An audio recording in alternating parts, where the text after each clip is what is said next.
Welcome to This Week in East Brunswick. This week, the Township's Health Department building, a 130-year-old historic landmark, was destroyed by an early morning fire. Our Township Clerk, Elizabeth Kiss, was congratulated by the Town Council for qualifying for membership in a prestigious international academy. And the Council declined to purchase homes on Weston Place, impacted by Edgeboro landfill. Also this week, art teacher Valerie Rabinskis unveiled a new mural at Bowne Munro School. We'll have these stories this week and more, including information about plans the East Brunswick Human Relations Council has made to bring our community together in celebration of ethnic diversity. But first, here's a preview of programming highlights from next week's Channel 8 schedule. Tone your top and your abs too, Monday morning with Lenore Kulik. That's on Look Great, Feel Great at 10 a.m. At 10:30, it's Stories for 4-year-olds on Stories from the Library. Tuesday night, Just Kidding goes on location to Lakeview Day Camp and Crystal Springs. You'll also hear on-the-street opinions about the current baseball strike. That's at 7 o'clock. At 7:30, it's You and Your Money with Paul Hansen. Paul speaks with Howard Shemitz about investing profitably with mutual funds. At 8 o'clock, find out about fun options in town for kids. That's with Judith Lebline on Exercise the Right Choice. She visits the Discovery Zone at Mid-State Mall and Quality Time Playhouse at Loman's Plaza. Wednesday night at 7:30, don't miss a 6th grade trip to Stoke State Forest. Superintendent of Schools Dr. John Kopko explores the 6th grade environmental education program with Science Supervisor Tom Smith on Spotlight on Education. Jobs, for pay or not, are the focus of this month's Teen TV. The crew talks with camp counselors, hospital volunteers, and lifeguards about the best and worst parts of their jobs. There'll be a new edition of This Week in East Brunswick Thursday night at 7 and again at 8 o'clock. Watch the Community Bulletin Board for Saturday's repeat schedule and announcements of coverage of high school sporting events. An historic house in East Brunswick was destroyed by fire early Monday morning. The 130-year-old Dallenbach structure on Dunham's Corner Road, which housed the township's health department, burned completely in the fire. Fire and township officials are not sure what caused the fire, which started near 6 o'clock on Monday morning. 50 firefighters fought the blaze for about 2 hours. The building and its contents were completely destroyed, including most of the health department's files and township maps. Because of the damage, the house had to be razed after the fire was out. Nobody was in the building when the fire started, and there were no injuries reported. Firefighters had to work hard to protect an adjacent storage building from the flames. A few trees and bushes were only slightly damaged, and tennis courts behind the building were left untouched. Township officials still aren't sure about the cause of the fire, but an investigation is underway. A fire marshal speculated that it appeared to be accidental. The historic house was used by 2 Middlesex County health officials working under contract for the township. The police department and local PBA kept small office space in the building, which also provided meeting space for the Environmental Commission and the township's Recreation and Parks Advisory Board. The health officials have been temporarily moved into the already crowded Parks and Recreation Department's office just down the road on Dunham's Corner. The Dallenbach House was on the township's list of historic structures because it retained some of its original features. Hi, I'm Amy Fisher, and today I'm at Bowne Munro School with art teacher Valerie Rabinskis and a 5th grader, Thasia Leduca, and principal Laura McMillan. Valerie, for more than 20 years now, you've been doing a mural for the first day of school and the beginning of the school year. Could you tell us what your theme is this year? Well, this mural came about last year when we were researching our multicultural theme. Mrs. McMillan found this African proverb, it takes a whole village to raise a child. And so this year we thought this would be an appropriate theme for our mural, and it's also one of our school goals. Okay, Mrs. McMillan, what about this school goal? What does it involve? It involves increasing the parental and community participation. So this year we're going to be spending a great deal of time reaching out into our community to ask them to help us with our programs. Okay, and students are getting involved too. Could you tell us about that, Val? Yesterday, Thasia was down here with her social studies class, and they were discussing the mural and what the community means to the students. And Thasia's here to explain what the Bowne Munro community is. Okay, Thasia, what do you think a community is? I think a community is made up of many different people, like students, teachers, custodians, principals, secretary, and many different other kinds of people. And I also think that it's made up of crossing guards, bus drivers, and they all help children grow up, right? Well, that's the theme at Bowne Munro School, and coincidentally, it was also printed in our curriculum handbook this year. It takes the whole village to raise a child, and we invite the entire community to become involved in the schools. And Val, thank you for this great mural again. Once again, every year you produce another magnificent piece of art for the school district.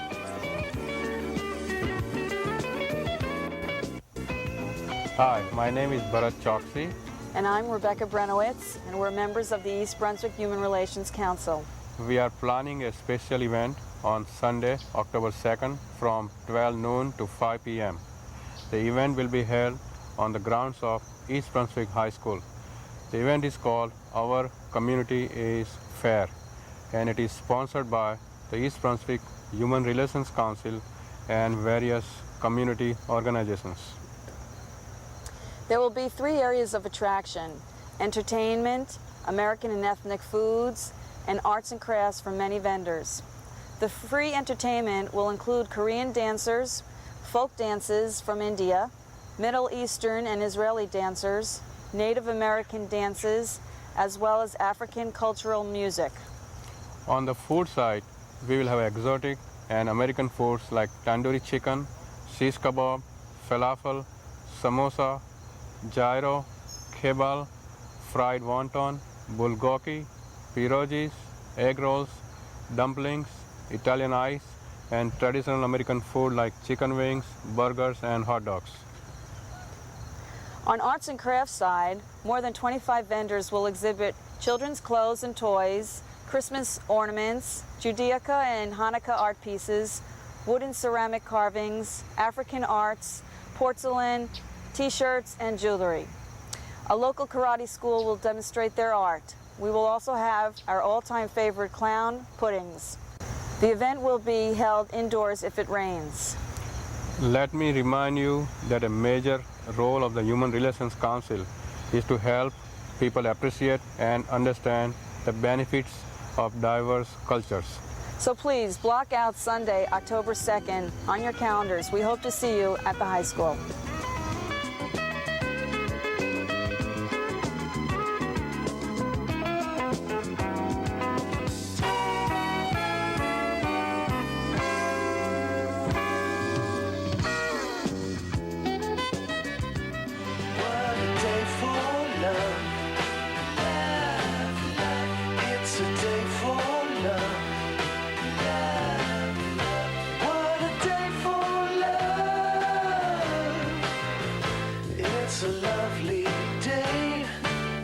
The 90s are not the 60s. In a world this dangerous, there's no such thing as a harmless drug. Talk to your kids about marijuana. Celebrating and exploring New Jersey's past, its people, and promise. This is the Middlesex County Cultural and Heritage Commission. Sharing cultural diversity, or new pathways in music, dance, literature, folk, and visual arts. More than 250 years rediscovering who we are through award-winning exhibits and workshops. Ethnic traditions preserve our way of life, from the harmonies of South America to the expressions of native people. Encouraging the promise of our future and opening the doors of artistic expression to enrich all our lives. Television and publications, information on our projects or 153 commission-funded programs. As Middlesex County grows and changes, we're a vital resource for an exciting future. Last year, Peggy Ballister House produced a special half-hour show proving that New Jersey still is the Garden State. Now that we're in the midst of the harvest season, we're rerunning Peggy's visit to the Fresh Ponds Road farm of Jim and Sue Giamarese. And I have with me today Jim Giamarese, who has been farming here, Jim, for how many years? All my life. Really, no, my family's been here since 1941, and I've been doing it full-time for about 12 or 13 years. Do you farm by yourself? Well, I farm with my wife. My wife does all the marketing and ordering stuff, and then my uncle helps a lot out in the field. So down in the dirt stuff, me and my uncle do pretty much, and Sue does a lot of the flowers, early spring stuff, deals with a lot of customers. I'm usually out in the field hiding. So it's a division of labor. Right. What kinds of things do you grow here? Like I said, we start with bedding plants in the spring, and then we go from asparagus to zucchini. Melons, peaches now, raspberries, and then we'll go into, in the fall, we have a lot of pumpkins, and just you name it, we grow it. The peaches are relatively new, aren't they? The past 2 or 3 years, we've gotten into pick-your-own peaches. What other crops do you have pick your own? Gosh, I have to think about that. We go with peas and strawberries. We start early, then string beans, lima beans, speckled butter beans, okra, let's see, tomatoes, plum tomatoes, peppers, and then in the fall we do all the fall type stuff, you know, with pumpkins and squash and stuff like that. Do you do anything special for pumpkins? I don't think it's real special, but it is a little special. We do hay rides for the kids. We do school tours. We take them around. We show them, or I show them how stuff grows. I'll show them the apple trees, peach trees, asparagus, raspberries, all kinds of stuff. And we bring by the animals. They have a fun time by the animals, and I'll talk to them a little bit, you know, about horses or chickens and ducks a little bit. I saw some little goslings running around. What other animals do you have? That's about it. Geese, ducks, chickens, and horses. Well, that's a good farm selection. Fun for. Oh, and a dog. What kind of dog do you have? Spike. He's a Jack Russell Terrier. And in the fall, when the people come, they can pick their pumpkins. They can come with kids. And is there a charge for the hay rides? Hay rides on weekends are free. We do charge for hay rides for the kids when we do a tour, and it's I think $3.50. But they get a coloring book. They get the tour, and they get a pumpkin and an apple. How many acres do you farm here? We farm 107 acres, and 105 of those are all in East Brunswick. All in East Brunswick? Right. Okay. So how many years and how many generations? You said your father started. Is he the person who actually bought the land? No, we go back to my grandmother actually bought the original 20 acres. Where we're standing now is another 20 acres that my mom owns. We own the original 20 now, and the other 67 that make up the 107 is rented. I understand that a couple of years ago you won the National Outstanding Young Farmer Award. What was that all about? I have to correct you. Me and Sue won the 19. Thank you. That was about John Deere sponsored it, and the United States JCs. We won a little bit of money, and we won recognition. We were one of 4 couples selected for soil and water conservation practices, new and innovative farming techniques, and community involvement. How important is the farm stand itself to the farm as a whole? It's probably more important than a tractor. I can always find some way of getting the ground tilled, but the farm stand is where we sell probably about 70 to 80% of what we grow, and we still do maybe 20% or 30% of what we grow. We sell wholesale, but everything comes through here. Customers come in. You know, we like to talk to customers, and they like to talk to us, and they get to see me if they have any questions. Lately, some pesticide questions or whatever. And they just enjoy it. They get to talk to Sue mostly, or our help. I see there's a few other things that are maybe not directly grown on the farm. Do you have a couple of other things to draw people in? Yeah, we like some salad dressings, some jams and jellies. We just started with some milk and some like Gatorade and soft drinks, because when people are picking their own, it's awfully hot. And they like to come in for something like that, so we have cold drinks and eggs. Nothing too. We don't have any baked goods. Occasionally somebody will bring in some muffins or something like that, but most of the time it's what we grow. Obviously we have some fruits from, I mean, we don't grow lemons here, but we have some fruits that don't grow here that we carry simply because people like to eat them. and it just enhances our market. So this is your business, but it's also a way of life.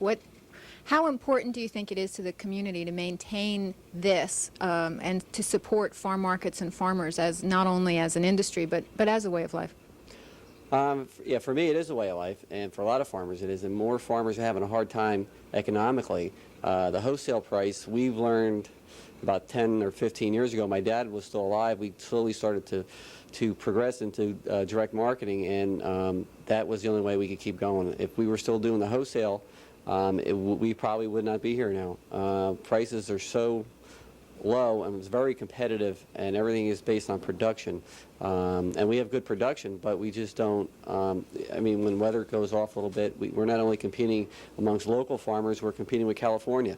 It's just all over the nation, and there seems to be a glut of vegetables anymore. So direct marketing, meaning farm stands and farm markets, gives you a better price, but also gives the consumer a better price, right? Sure. We can sell things here better quality and a lower price, probably 10 or 20% lower than you could get it in a supermarket, and a heck of a lot fresher. And if you want to pick your own, you get to select exactly what you want, and you can't get any fresher than that.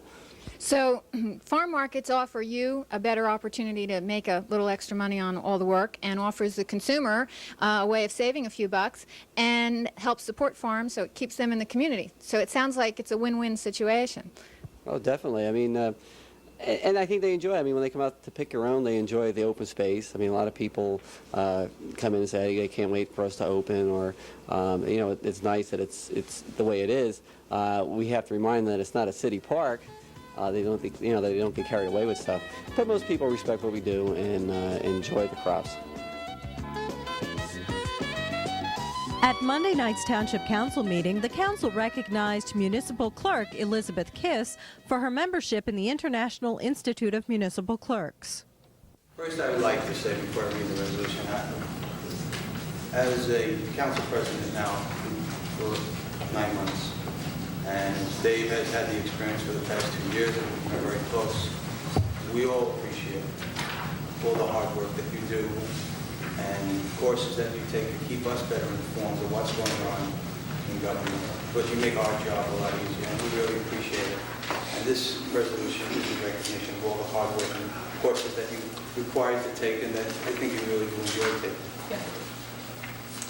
Whereas Elizabeth H. Kiss, East Brunswick Township Clerk, has qualified for first sustaining membership in the International Institute of Municipal Clerks Academy for Advanced Education. And whereas every 4 years, all Academy members must demonstrate that they have actively engaged in educational and professional participation that keeps them current with the new changing events in the local government scenes. Whereas Academy members are required to obtain specific number of points through completion of recognized institute and college courses, completion of seminars and workshops offered by other professional associations, attendance at professional meetings and conferences, teaching and writing in the professional and honors and awards received for specific achievements. And whereas the International Institute of Municipal Clerks has notified Thomas Clark, East Brunswick Township Council President, that Mrs. Kiss has demonstrated that she has planned and obtained the career development goals which will aid her in maintaining the quality of excellence that is required of today's public officials and administrators. Now therefore be resolved by the East Brunswick Township Council that it hereby congratulates Elizabeth H. Kiss for her fine accomplishments in qualifying for the International Institute of Municipal Clerks Academy for Advanced Education. Betty, congratulations. In other council news, the council voted 3-2 against the purchase of homes on Weston Place, which are closest to Edgeboro landfill. The $1.9 million plan would pay Weston Place residents fair market value for their homes. Councilman Tony Riccobono, Vince LeBlanc, and Joe Hudak voted against the proposal. Thomas Clark and Dave Zarnowski supported the plan. We've heard a lot of people say that we should do something tonight, and I can say that I'll support a resolution encouraging the Middlesex County Utilities Authority to purchase these properties. The NCUA is the body that's responsible for this landfill. The NCUA and the operators of the landfill are the ones that should take responsibility for it. The contract that we've entered into for host community benefits provides that the money can be used either by the township or the MCUA. It's the MCUA's problem, it's the MCUA's landfill, it's the MCUA's money. The MCUA should take the action, not the township. I've sat in a room for 4 years, and we've passed resolution upon resolution supporting these people on Weston Place. We've supported a methane test in their basement. We've supported appraisals for their homes. We've supported just about everything to give them relief. And here we are in the 11th hour and 59th minute, and suddenly we've come to a realization like, what are we doing? Why are we doing this? It's not right. We shouldn't be the ones that are doing it. Someone else should be doing it. Ladies and gentlemen, these people here are suffering. This is about one of the most difficult decisions I had to make. I realize when you talk about the environment, people say, well, politics and that. I don't think the environment has any politics.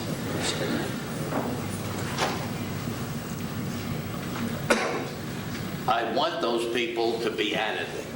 They'll be out of there. Just a question of time. If we don't do this within a couple of months, they'll be out of there with other programs. I'm sure that the MCUA will come up with something, but to me, it's just not a good program. I kind of agree a little with Councilman LeBlanc and Councilman Riccobono in a way. There's many ramifications of this program, many ramifications. And we take it upon ourselves to satisfy 7 people when there's so many other people involved. And I don't usually change my mind about anything because I'm pretty headstrong. And it hurts me. In fact, groping with my conscience. And it's tough, but I always go the way that I think I should go. Seen this council vote for 2 resolutions supporting doing something for these people. I've seen this council vote for a host community contract with states in there that you have the right to purchase these homes and use that money. And everyone knew that at the time and voted for it and said that's what we should do. And that's why we voted for that contract. We now have an opportunity. It has to be done. I hear tonight that we're concerned about all of a sudden money on the tax roll. Well, we weren't concerned about the money that was coming off the tax roll when we went into the same fund to make the jug handle better on Route 18. There ain't no complaints about money then. And that nearly doesn't have the amount of effect on people's lives as we're dealing here tonight. Councilman LeBlanc? No. Councilman Riccobono? No. Councilman Zarnowski? Yes. Councilman Hudak? No. Council President Clark? Yes. Earlier in the year, Weston Place residents filed suit against the MCUA, and after the council's rejection of the plan to buy the homes, there was talk of adding the township to the suit. In the reports portion of Monday's meeting, Business Administrator Ray Stone gave a brief report on the fire that destroyed the Health Services building on Dunham's Corner Road. Township Attorney Bert Bush talked about 2 pieces of litigation against the township, which appeared on the evening's agenda. One is Osage Cemetery, which filed suit against the township and against the planning board. They're appealing the planning board denial of their approval this past July. The planning board will authorize their attorney to represent it. And the second count is against the township based upon our tree removal ordinance and some of our other ordinances that they say they're exempt from. And especially we want to defend the 25-foot buffer between the residential zone and the cemetery. The argument that they're making basically is that they have a plot plan or a map they filed 60 or 70 years ago, where their predecessors did, when people weren't sensitive to the 25-foot buffer zone. So we wanted to defend that. The second major suit is the Suburban Transit case. Suburban and an officer of Suburban that lives in East Brunswick have filed suit against East Brunswick and 2 other bidders with regard to the ordinance which the township adopted.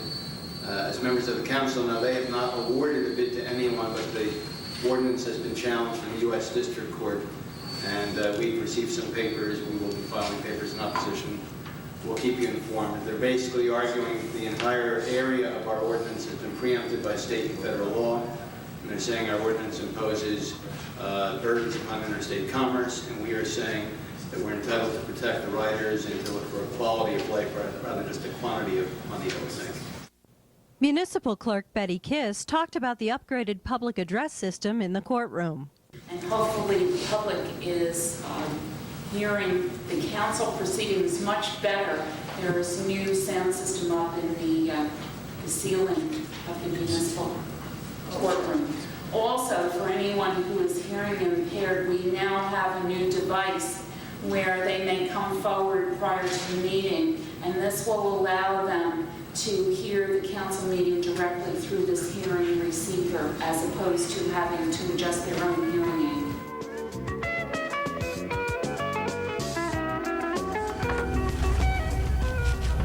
Hi, Terry. What you doing? Oh, hi, Pat. I'm marking my calendar for our Community is Fair, a multicultural fair on Sunday, October 2nd. What kind of fair is that? It's a fair about many cultures. It celebrates all the many kinds of people that live right here in East Brunswick.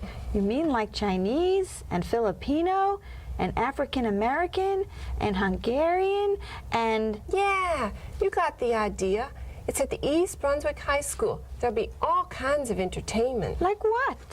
Well, there'll be Korean, Filipino, and Indian dancers, a Native American storyteller, a karate demonstration, and even a belly dancer. Wow, I bet it costs a lot to get in. It's free. And we can walk around and see all kinds of things that people made out of wood or glass or yarn. There'll be displays and balloons, and we'll meet lots of people from our community, like the Girl Scouts, the mayor, and maybe my cousin Jerry will be there. It sure sounds like a lot of fun. You bet. And I didn't tell you yet about the food. There'll be all kinds. Some of it will be like food in other countries, so we can try all sorts of new things. Food? It sounds better and better. I'm getting hungry already. When does it start? At noon on Sunday, October 2nd. And things will be happening all the way to 5 o'clock. It will be on the school grounds off Summer Hill Road. Well, what if it rains? Rain or shine, the fair will be fine. Wait, where are you going now? I'm going home to mark my calendar and to see when dinner's ready. I'm getting hungry. Bye. Bye. See ya on Sunday, October 2nd at the East Brunswick High School for Our Community is Fair. Bring lots of friends. Our Community is Fair is sponsored by the East Brunswick Human Relations Council and co-sponsored by many community organizations.